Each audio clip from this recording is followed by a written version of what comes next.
उद्धव ठाकरे साहब नमस्कार। मैं सुनील पाल, शायद आप मुझे जानते होंगे। क्या हमें प्रश्न करने का हक तो है ना आपसे? उसी हक से एक नागरिक होने के नाते, एक महाराष्ट्रीय होने के नाते आपसे और देश का नागरिक होने के नाते आपसे एक प्रश्न कर रहा हूँ। लॉकडाउन जो आप कर रहे हैं और जो गाइडलाइंस आई हैं वो तो सब फॉलो किया जा रहा है, लेकिन उसमें बहुत सारी चीज़ें मिसगाइड हो रही है। और मिसगाइड ये है कि जो छोटे छोटे दुकान वाले लोग हैं उन पे लाठियां बरसाई जा रही है, सब्जी वालों पे, चाय वालों पे। मतलब अब उनको तो रोज़ घर से बाहर निकलना पड़ेगा सर। साल भर वो बहुत बुरे हाल में रहे, किराए पे रहते हैं, उनके बच्चे स्कूल कहीं आसपास में पढ़ते हैं या ऑनलाइन जो भी है, लेकिन फीस तो भरनी पड़ती है। कोई घर मालिक भाड़ा कम करने को तैयार नहीं है सर। कोई स्कूल अपने स्टूडेंट्स के फीस पे कॉम्प्रोमाइज़ नहीं कर रहा है। और छोटे छोटे खोलियों में रहते हैं वो लोग, गरीब लोग। बच्चा अगर भूख से बिलगेगा तो बाप तो घर से बाहर जाएगा ना सर, कमाने के लिए। वो थोड़ी देखेगा लॉकडाउन है, वो बोलेगा कोरोना से मरने से अच्छा है बाहर जाके कुछ कमा के लाओ। मतलब आप तो बहुत समझदार इंसान है सर। आपसे ये उम्मीद तो कर सकते हैं ना हम लोग कि आप हमारे सबको, जितनी आम जनता है, उनके प्रॉब्लम को समझिए। आप लॉकडाउन किसी समस्या का हल नहीं है, हमने पहले देख लिया है। बहुत लॉकडाउन कर लिया हमने, कुछ नहीं हुआ और अभी भी कुछ नहीं होगा। और ये किस टाइप का कानून प्रणाली है सर कि सिर्फ गरीबों के लिए लॉकडाउन है? बड़े बड़े लोग तो रैलियां कर रहे हैं, बड़े बड़े नेता तो रैली कर रहे हैं, उनसे आप सवाल पूछिए ना। उनसे तो आप सवाल पूछते नहीं है। लॉकडाउन कर दीजिए, ऐसा नहीं होता है सर। एक मजदूर आदमी खुशी से बाहर दुकान नहीं लगा रहा है, उसके खर्चे हैं सर, उसके बच्चे हैं, उसका परिवार है, उसको रेंट देना है, उसको जीना है। लॉकडाउन में छोटे छोटे घर आपके सर, आप लोग सब बड़े लोग हैं सर, राजा महाराजा लोग हो, आप मालिक लोग हो, आपके बहुत बड़े बड़े घर हैं। आप साल भर ही घर से बाहर नहीं निकलेंगे ना तो भी आपका के घर के कमरे खत्म नहीं होंगे। कमाई की जरूरत आपको नहीं है, भगवान की दया से आप लोगों ने इतना काम कर लिया, इतना सब है आपके पास में, ईश्वर ने आपको दिया है कि 7 पीढ़ियां आपकी बैठ के खा सकती है। 7 पीढ़ियां।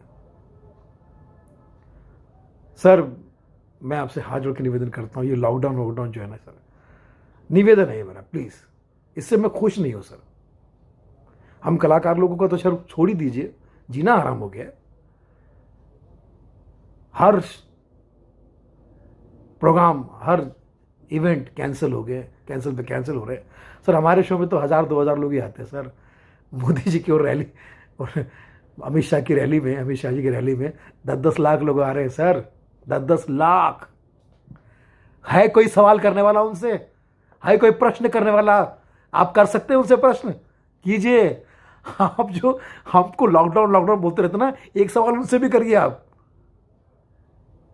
और ये न्यूज वाले जो 80% बेईमान न्यूज वाले, दिन भर सिर्फ 2 ही न्यूज दिखा रहे हैं, कोरोना बढ़ गया, कोरोना बढ़ गया, कोरोना बढ़ गया। और आइए चलते बंगाल की रैली में 10 लाख लोग आए, और इतने बेशर्म लोग हैं वो रैली दिखा रहे हैं जिसमें एक भी आदमी ने मास्क नहीं पहना और 10-10 लाख लोगों की भीड़ है। सर ये गरीबों के साथ में ऐसा मत कीजिए सर। इन्होंने आपको वोट दिया है, ये आपको प्यार करते हैं, ये आपका सम्मान करते हैं, आप भी इनका सम्मान कीजिए सर। लाठियां बरसाना, इनका अपमान करना, इनको गालियां देना, जरा सा मास्क यहां हो गया तो लाठियां बरसा देना, जरा सा ये हो गया, इतना से अगर कोरोना होने लगता तो सर दुनिया खत्म हो चुकी होती, अब तक खत्म हो चुके होते। आप तो समझदार है ना सर, आप क्यों इन फ्रॉड डॉक्टरों के, जो चंद फ्रॉड डॉक्टर है, फ्रॉड जो हेल्थ ऑर्गेनाइजेशन है, फ्रॉड लोग हैं साले, फ्रॉड है एक नंबर के। और ये कुछ पुलिस वाले जो लोगों को परेशान कर रहे हैं, इनको बचाना आपका कर्तव्य है सर। इन लोगों ने आप पे भरोसा किया है, आप ऐसा नहीं कर सकते। बंद बंद बंद बंद नहीं चलेगा सर, पागल हो जाएगा आदमी। आप इन्हें बचाइए और इनको समझिए, तभी ये आपको समझ पाएंगे, तभी ये आपको, आप समझ रहे हैं ना। मेरी कोई पर्सनल किसी से जाति बात नहीं है, ये तकलीफ है लोगों की। पहली बात तो ये लॉकडाउन वॉकडाउन कोई कार्यगत नहीं है, सब लोग नियम पाल रहे हैं। मैं खुद कह रहा हूँ भाइयों बहनों, नियम पालिए, मास्क पहनिए, सैनिटाइज कीजिए, साफ सुथरा रहिए, सोशल डिस्टेंसिंग रखिए। और हर दुकानदार रखने को तैयार है, अपनी दुकान के सामने एक एक दो दो सैनिटाइजर रखने को तैयार है। तो नियम का पालन सब करने को तैयार है सर, लेकिन आप उनको खाने कमाने दीजिए। नहीं तो क्या हो जाएगा सर, कोरोना से बचने के लिए लोग बचने तो चाहिए। हाँ, आप बोलते हो कि बचोगे, जान बचेगी तो कमा लेंगे, लेकिन परिस्थिति ऐसी है सर कि कमाएंगे नहीं तो बचेंगे ही नहीं। आज कमाना ज़रूरी है, वो टाइम चला गया जब थोड़ी बहुत लोगों के पास में गहने थे, ये थे, वो थे, बर्तन थे, सब बेच बाज के लोग अब प्लेन हो चुकी है। अब उनके पास में कुछ समझ में नहीं आ रहा है। छोटा बच्चा बिल गिराता है, माँ बाप बेचारे बिल गिराते हैं, किराए पे रहता है आदमी, टेंशन में है, नौकरी नहीं है, प्रॉब्लम है, और कौन किससे मांगे, सबका प्रॉब्लम एक जैसा है। प्लीज़ सर, ये लॉकडाउन वॉकडाउन सर, प्लीज़ मेरे हाथ जोड़ के निवेदन करता हूँ सर, बंद कीजिए। मेरा निवेदन है सर आपसे, आप समझिए सर बात को, प्लीज़ समझिए सर। मैं उम्मीद करता हूँ आपसे कि आप समझेंगे, आप बहुत समझदार हैं।